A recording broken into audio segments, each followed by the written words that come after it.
복음을 우리가 바라볼 때는 어떤 사람에게 집중하기가 쉽습니다. 눈앞에 보이는 어떤 위대한 사도, 그다음에 위대한 스승, 또 위대한 목회자 이런 사람들을 보면 이 사람들이 없으면 어떡할까라는 걱정을 하잖아요. 근데 하나님은 항상 하나님만의 묘수가 있다는 거죠. 하나님만의 특별한 계획이 있다는 거죠. 스데반이 죽음으로 사울이 등장하게 되죠. 그래서 하나님께서는 스데반의 대안이 사울임을 가르쳐 주는 거예요. 그래서 복음이라는 것은 결국 항상 왕성하게 이렇게 성장하는 듯 보이지만 또 때로는 핍박받음을 통해서 복음은 더 강하게 자라나가게 돼 있습니다. 예루살렘 교회는 예루살렘 교회가 자기들이 이제 성장하는 데만 초점을 맞췄지만 하나님은 예루살렘 교회에 핍박이 오게 함으로 안디옥 교회를 준비하셨어요. 이렇듯 우리가 지금 당장 우리에게 너무나 절대적인 것들이 있잖아요. 이거 없어지면 안 돼. 근데 그런 것이 복음의 세계는 필요하지 않다는 거죠. 왜? 하나님 그 다음을 준비하고 계시기 때문에. 그래서 그런 어떤 하나님의 역사의 흐름에 우리가 동참하기 위해서는 하나님 외에는 우리가 사람이든 어떤 상황이든 집착할 필요가 없다라는 거죠. 하나님께만 집착하시면 좋을 것 같아요. 하나님 외에는 우리가 항상 자유롭게 내게서 흘려보낼 수 있는 그런 사람이 되면 좋겠다.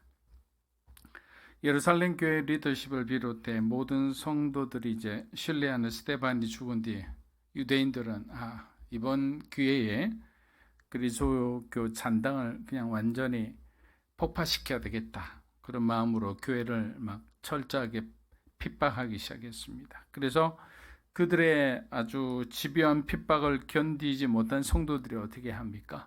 흩어지기 시작했죠. 흩어지는 것을 우리는 디아스포라라고 했습니다. 핍박이 없었으면 흩어지지 않죠. 근데 하나님이 원하시는 것은 흩어지는 것이었어요. 예루살렘 교회가 성교에는 관심이 없고 어떤 목양, 구제 이런 데만 관심이 있으니까 하나님의 마음이 얼마나 답답하셨겠습니까? 단 한 명의 영혼이라도 더 구원하기 위해서 선교사를 파송하고 세계 선교에 대한 비전을 선포하고 모든 교인들이 복음 전파를 위해서 똘똘 뭉쳐야 되는데 우리들끼리 좋은 교회가 되는 거예요. 교회가 막 성장하니까 그 성장에 그냥 취해 있는 거죠. 모든 지도자들이. 그러니까 이제 말을 듣지 않으니까 하나님은 이 스데반 사건을 통해 핍박이 오게 하고 그 핍박을 통해 성도들이 자연스럽게 흩어지게 하셨다. 우리도 뭔가를 하나님 앞에 하나님의 뜻에 맞게 우리가 살아야 되는데 그렇지 않으면 하나님은 마치 우리에게는 핍박처럼 느끼고 고난처럼 느껴지는 일들을 통해서 우리를 찢어서 확장시킬 때도 있다는 거예요. 똑같은 거죠. 이 사람들에게만 그런 적용이 되는 것은 아니기 때문입니다. 사도행전 8장 1절 한번 읽어보겠습니다. 사울은 그가 죽임 당함을 마땅히 여기더라. 그날에 예루살렘에 있는 교회에 큰 박해가 있어 사도 외에는 다 유대와 사마리아 모든 땅으로 흩어지니라. 그렇죠. 모든 땅으로 흩어지니라. 근데 이 사울이라는 사람, 우리가 나중에 바울이라 부르는 참 존경하는 이 복음 전도자죠. 근데 이 사울이라는 사람이 너무나 비포 애프터가 완전히 다른 사람이라고 그랬죠. 완전히 예수님을 믿지 않았을 때는 그의 성격 그대로 굉장히 집요하고 그리고 굉장히 충성된 사람이니까 어떤 제사장들의 명령에 따라서 그도 그 나름대로의 그리스도인을 핍박하는 것을 당연한 것으로 좋은 일로 그렇게 생각했을 겁니다. 자기 자신과 하나님의 율법에 대해 엄격했던 사울은 본격적으로 예수 믿는 자들을 잡아오게 막 가두기 시작하는 거예요. 예루살렘 교회 공공의 적이었던 적이 있다면 바로 유대교 지도자들의 행동대장과 같은 역할을 했던 사울이었다. 그렇게 완악했던 사울 역시도 그리스도인들을 잡으러 가는 그 다메섹 도상에서 예수님을 만난 다음에 그의 인생은 180도 바뀌었다라는 거예요. 그래서 여러분 주변에서 정말 피어나지 않는 사람들 보고 우리가 먼저 낙심하거나 실망할 필요가 없어요. 특별히 자녀들을 바라볼 때 부모님의 마음이 그럴 때가 많잖아요. 이 녀석 언제 하나님 믿고 신앙생활 똑바로 할까, 이런 답답한 마음을 가질 때가 있어요. 그러나 우리가 포기하지 않고 부모들이 기도하고 있는 이상 하나님은 그냥 우리의 자녀들을 그냥 내버려 두시지는 않겠죠. 반드시 돌아오게 하겠죠. 어떤 사건을 통해, 어떤 만남을 통해 그들의 인생을 구원하시죠. 그래서 낙심하지 말고 너희가 기도해야 할 것은 이라고 말씀하시는 거예요. 예수님이. 낙심하지 말고 너희가 기도해야 하는 것은, 그 말은 이미 우리가 낙심할 만한 상황을 주님은 이미 다 예견하고 계시는 거예요. 그런데 우리는 그냥 낙심하면서 좌절하니까 기도도 못하고 하나님 앞에 간구하는 그 모든 것이 그냥 흐지부지 돼버리는 거예요. 그것이 바로 사단이 원하는 거예요. 다시 한번 말씀드립니다. 낙심하지 마십시오. 끝까지 하나님을 바라보고 기도하며 승리하시기를 주의 이름으로 축복합니다. 사랑하는 여러분, 하나님께서는 분명히 말씀하셨습니다. 이사야 45장 6절 7절 한번 읽어보겠습니다. 해 뜨는 곳에든지 지는 곳에든지 나밖에 다른 이가 없는 줄을 알게 하리라. 나는 여호와라, 다른 이가 없느니라. 나는 빛도 짓고 어둠도 창조하며 나는 평안도 짓고 환난도 창조하나니 나는 여호와라. 이 모든 일을 행하는 자니라 하였노라. 자, 여기 우리 그 전도서 7장 13절 14절 말씀하고 정말 비슷한 말씀이죠. 전도서 13, 14절 말씀도 그렇잖아요. 형통한 날은 기뻐하라, 공고한 날은 생각하라. 이 모든 일을 하나님이 병행하사, 이 모든 일, 공고한 날도 하나님이 주셨고 형통한 날도 하나님이 주셨다는 거예요. 근데 이사야 45장 6절 7절을 보니까 여기도 내가 평안도 짓고 환난도 창조하고 내가 빛도 짓고 어둠도 지었다. 우리 인생 가운데 어둠이라는 것은 마귀가 주는 것이라고만 생각할 필요가 없는 거예요. 하나님께서 나를 영적으로 더욱더 성장시키고 나를 더 정결하고 거룩한 주님의 정말 용맹한 그리스도의 군사로 만들기 위해서는 우리에게 이러한 어둠, 환난, 이러한 과정을 반드시 통과하게 하죠. 제가 믿거나 말거나 특공대 출신이라고 그랬잖아요. 근데 특공대에서도 공수훈련이라는 게 있어요. 공수훈련은 낙하산을 타고 이렇게 낙하에서 침투하는 훈련인데 그 점프 한번 딱 하는 걸 위해서 3주 동안이나 개같은 훈련을 받아요. 지독한 훈련을 받아요. 굉장한 모멸감을 줘요. 옷 자체가 막 거지 같은 옷을 입혀요. 왜? 우리 자신이 좋은 옷을 입으면 굉장히 우리도 뭔가 된 느낌이 들잖아요. 그래서 유니폼의 힘이라는 게 굉장하거든요. 근데 그게 아니에요. 침투복이라 해서 굉장히 지저분하고 그런 옷을 입게요. 바닥을 구르게 해요. 근데 왜 그러느냐? 교관들이 마지막에 얘기합니다. 점프했을 때 낙하산이 말리거나 바람이 불어서 위기 상황이 왔을 때 너희가 정신 차리게 하기 위함이라는 거예요. 왜? 점프하기 전에 악으로 꽉득 차 있는 거예요. 그래서 막 걸어갈 때 뭐라고 하느냐면 악이다, 악이다, 악이다 이렇게 막 소리치면서 훈련을 받게 해요. 악이 받치게 하는 거야. 그러니까 너무 악이 받쳐서 내가 이거 점프를 못하면 내가 또다시 고생할 건데, 그러니까 정신을 바짝 차리는 거야.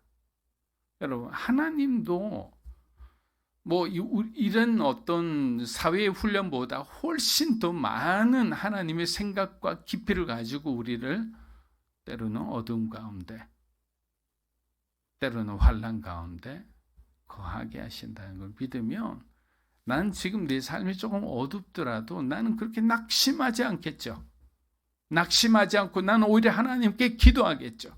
하나님, 내가 잘못한 것이 있다면 깨닫게 해주시고, 내가 회개하고 하나님의 뜻에 맞게 돌이키게 해주시고, 만약 이것이 나를 더욱더 성장시키는 하나님의 훈련이라면 하나님, 믿음으로 이 모든 과정을 잘 통과하게 나에게 힘을 주시옵소서. 우리가 그렇게 기도할 수 있는 거예요. 근데 우리가 고난받는 이유를 모른다면, 그 이유를 모르기 때문에 우리가 너무나 고통스러워한 사람이 많아요. 목사님, 왜 저에게 이런 어려움을 주시는지 몰라요, 하나님께. 저는 새벽 기도도 열심히 나오고 교회에서 뭐 교사로도 봉사하고 제가 수십 년간 주님을 위해 섬겼는데 왜 우리 집에 우리 자녀에게 이런 일이 일어납니까? 사실 저도 잘 모르죠. 같이 안타까워, 같이 슬퍼할 뿐이에요. 그러나 말씀드리고 싶은 것은 하나님은 우리의 머리카락까지도 다 아시잖아요. 다 세고 계시잖아요. 근데 하나님 모른다고 상정하고 우리가 그냥 하나님에 대해서 원명하고 불평하는 것은 불신앙이라는 거예요. 사도행전 우리 8장 4절에서 5절입니다. 그 흩어진 사람들이 두루 다니며 복음의 말씀을 전할새 빌립이 사마리아 성에 내려가 그리스도를 백성에게 전파하니. 여러분, 중요한 단어는 이 복음이죠. 복음이라는 단어가 나오지. 복음의 말씀을 전할새. 복음은 영어로 하면 어떻게 됩니까? 굿뉴스죠. 기쁜 소식, 그죠? 그리고 헬라어로 하면 유앙겔리온인가 그래요. 유앙겔리온. 자, 좋은 소식이라는 거죠. 저는 여러분들이 그리스도의 복음을 소유하게 되기를 축복합니다. 왜냐하면 복음은 예수 그리스도 자체이기 때문에. 복음을 내가 소유했다는 건 예수 그리스도가 내 삶을 지배하고 있다는 거예요. 성령 하나님이 내 삶을 지배하고 있다는 거예요. 그런데 우리가 믿어야 할 예수님은 십자가에 달리신 예수님을 넘어 죽음의 권세를 깨뜨리고 부활하신 지금도 살아계신 예수님임을 믿어야 합니다. 그리고 우리들도 예수님처럼 생명의 복음을 전할 수 있다는 믿음으로 그렇게 살아가야 하는 거예요. 그래서 우리가 일본 선교도 가고 또 인도네시아가 필요하다면 인도네시아도 가고 북한이라면 북한을 위해서 기도하고 통일을 대비해서 어떻게 교회를 세울까, 어떻게 복음을 전할까 우리가 고민하고 기도하는 거예요. 그런데 예수님께서 사마리아를 거쳐 가셨다는 요한복음 4장은 굉장히 중요한 의미가 있죠. 영원히 목마르지 않는 생수, 그 복음을 사마리아 땅에 가장 먼저 전하신 분이 바로 예수님이시라는 거예요. 유대인들이 정말 개처럼 능멸했던 그 땅에 예수님이 가서 그 여인에게 복음을 전하고 깨달은 그 여인은 수가성 안에서 예수님을 만났다. 여러분 더 이상 걱정하지 마십시오. 예수님을 믿으면 여러분은 복을 받습니다. 여러분에게는 영생을 하나님이 선물로 주십니다. 수가성에서 나중에 이제 외경이나 그런 어떤 서적을 보면 그렇게 나와 있어요. 수가성에서 많은 사람들이 예수를 믿었다고. 여러분, 유대인들은 어떻게 됩니까? 예루살렘 그 교회를 제외하고는 복음을 배척했어요. 근데 수가성에는 예수님을 믿고 하나님을 믿고 있잖아요.